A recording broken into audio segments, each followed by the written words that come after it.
Sometimes I try to understand another point of view, even one that's opposing to me.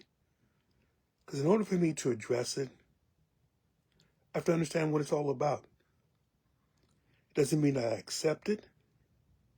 Doesn't mean I think it's right. But I do have to understand the motivations behind it. And sometimes we have to just do a little bit of research instead of a knee-jerk reaction. So why am I saying all this? Well, this is Elder Adrian Heyman, and I would like to understand some of the motives behind the movement of MAGA, Make America Great Again, or Making America Great Again. Because it's can't be because they're all, they call it crackpots. Because there are certain people, you can say that about us, that some of us could be crackpots. So these are people that may normally be pretty well-adjusted human beings. But they believe in a utopian society that would only be that way if they went back to what it was before. And let me see, to think about that, perhaps that's really what it was. It was a time that it was simpler, a time that things were easier to resolve, or we just didn't know all of the particulars about it. And essentially, there was order in the world. Maybe that's what it is. In the days that they had thought of before, there was some type of order in the world. It was, they knew who was good and who was bad. Of course, a lot of it was the media, how even at that time it essentially shut down everything that wasn't related to a particular lifestyle, a particular culture. And so everybody bought into that, which, okay, that makes sense. And of course, nowadays, you don't really know who to believe. Many people don't believe the mainstream media because a lot of them are owned by conglomerates or multi-billionaires that essentially would dictate according to whether they got to pay off somebody or if they have their own point of view instead of being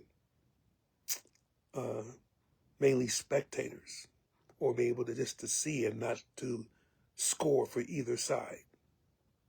Whatever it is, it's, and again, it could be that the society that they had before never existed, but that's what maybe their parents told them or their parents taught them, that when we were growing up, crime was way down and you knew everybody and you, maybe we longed, or maybe there's a longing for a reality that never existed, but it was perpetuated. And so you grab hold of it. And that's understandable. Those who were saved in terms of Christian. Those who weren't. And you can tell them that essentially, you're doing this and you're going to hell, And again, you've had thoughts that weren't challenged. They weren't analyzed like it is today. Why do you think a certain way today? What happened to it? What were the parameters? What were the factors feeding into your decision or feeding into what you are doing? What are the things that took place And all these things maybe confuse the mind, you know?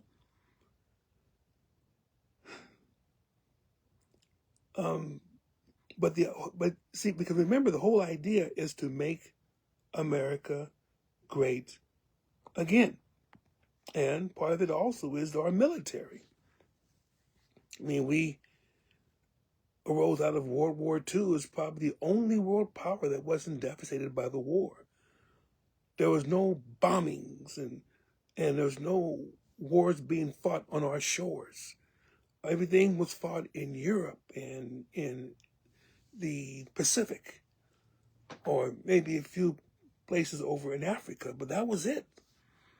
So, of course, the only power that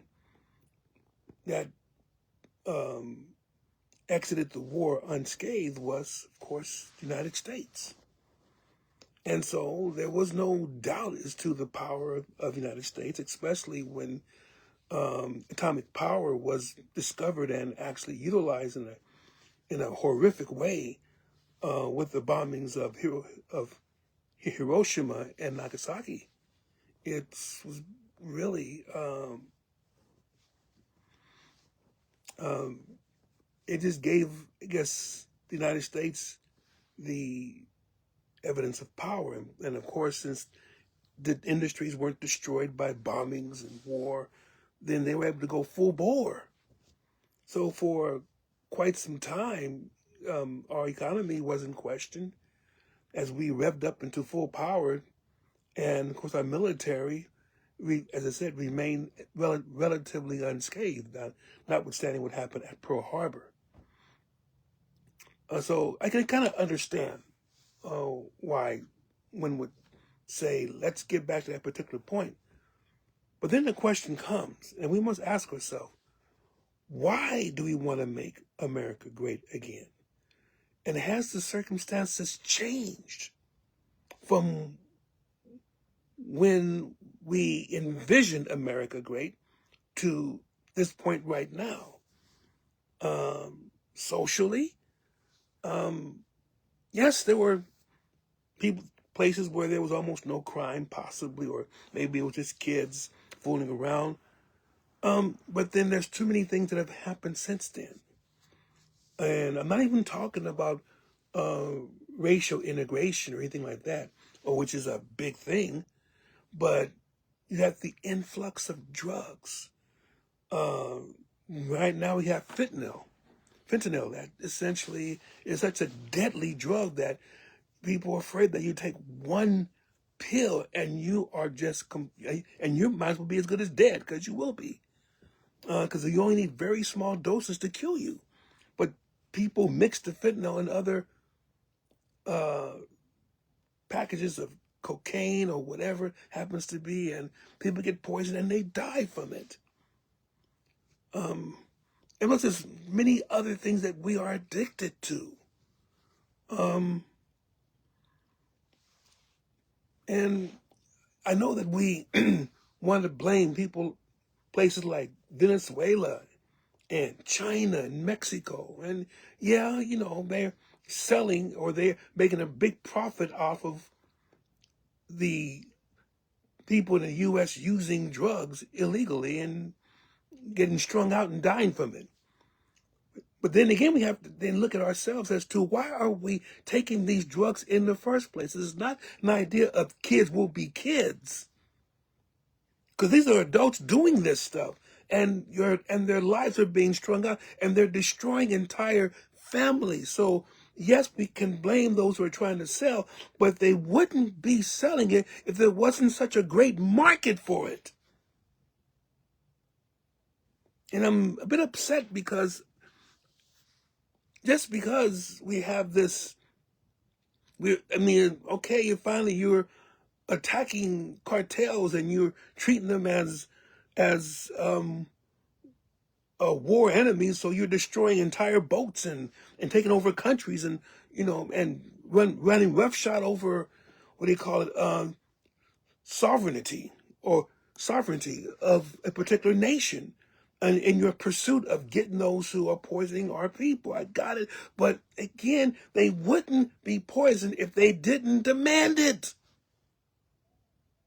What are we doing to control that? And I don't know if we can. We tried it before. It's called prohibition. Did not work with alcohol. Didn't work really with marijuana. Now that we're legalizing it, and with other substances that are addictive, deadly, causes long-term damage to our organs, our brain, our liver, our lungs. But we have to take some responsibility also for what's happening. I'm not saying lock everybody up, put them in jail, but we have to find a way. And maybe, again, this may be overly simplistic, and this may be part of what the appeal of MAGA is. Coming back to God. Because God, there is an application that usually people are taking these drugs. Some of them are taking it because, their friends dared them and whatever, but some are taking it because there's a hole in their heart and they can't fill it. And no matter what they try to do, it remains empty. So they use drugs to get away from that or to fill that in partially. And it seems to work because at the time that they're taking it, they feel good and they feel like they're out of their problems. And so they need more and more and more. But then are we really preaching the way that we should? Are we really telling people the truth about Jesus and what he can do? Or are we saying that, he'll solve everything for you. He'll do this, that, and you don't have to do anything. Of course we're going to fail. Because that's not how it works. But again, we want to make things simplistic. And for those of you that are in the MAGA world, I'm not trying to make things simplistic because they're not simplistic. There are so many things you have to understand about. However, having a balanced, and I say a balanced relationship with Christ does go far. But we have to be honest with ourselves and honest with what we're trying to achieve. And that, are we really going to a place where society was better, the military was better, everything was better? And let's talk about the military for a second. Why are we trying to be the strongest military so no one would dare beat us? Is it a source of pride? Is it a source of being considered? We're the best people. We're the strongest nation. God never dealt with the strongest. Many times he dealt with the weakest and the least. So us being the strongest nation means that we are depending too much on our own ability, when that's not what Jesus wants us to do. What do you mean, Abraham? Do you want us to be weak? No, I don't want us to be weak. I got it. I understand. We need a strong force for what we're trying to accomplish. But then we have to understand, is what we're trying to accomplish, if we're supposed to be a Christian nation, is what we're trying to accomplish actually settling that? Or is it to fulfill our own selfish desires, our own selfish goals, as well as being, stereotypical or even racist? These are the things that we have to really understand if we're talking about, if we're going to make America great again. That's why I asked the question, was America great in the first place? And if so, in which areas? And was it reality or was it not? Because as I've said before, for some people, It wasn't the best of times. Not for those being attacked because they were of a different color or different culture. Definitely not for those, not for the women who essentially were discouraged to do anything. And if they even tried to go to work, then they were almost disobeying God. When maybe all that they wanted to do was to help in the household and take some of the burden off the man. Because the man was burning himself out. He be getting 2 or 3 jobs, trying to make things work, and then he ends up blowing up and leaving the family, and then all of a sudden now you have a woman trying to take care of 3 or 4 kids, which happens quite a bit. Then you're wondering, essentially, well, why does the woman mistrust the man? Well, he left. So why would she trust someone else?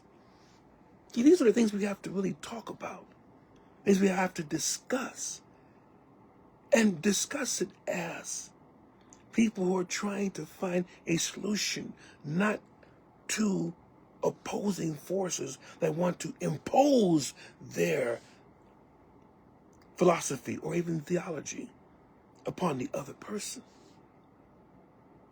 We have to really think about this, saints of God. And I just bring up these questions. I'm not meaning that they're going to be answered tonight, because these are not questions that can be easily answered. But we have to start.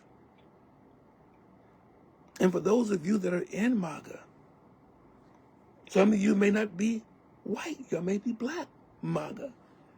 I mean, what draws you to that? Is it really that you want to make America great again, or is there an ideal that you want to reach? And that you feel like the current society isn't working with this. And in some instances, you may even be right. Certain things that are happening now that essentially shouldn't be happening. Of course, we could put blame on anything we want, but we have to know that the blame is often shared, not just on one force. The Republicans didn't cause all this to happen. The Democrats didn't cause all of this to happen. The atheists didn't cause all this to happen. The gays didn't cause all of this to happen. Some of it was done by straight people who professed evangelical themes. And evangelical to me is change the world for Christ. But we have to understand this too. And this may be something that this has to be understood.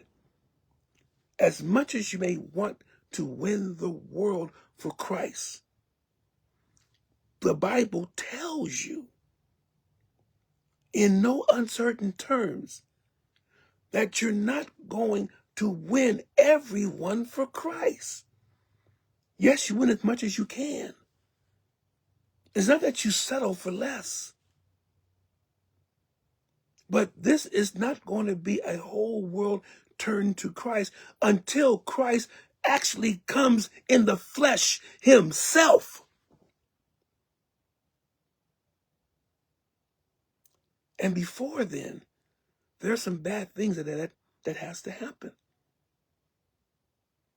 So trying to create a country for Christ when most of the people in this country are not practicing, possessing Christians.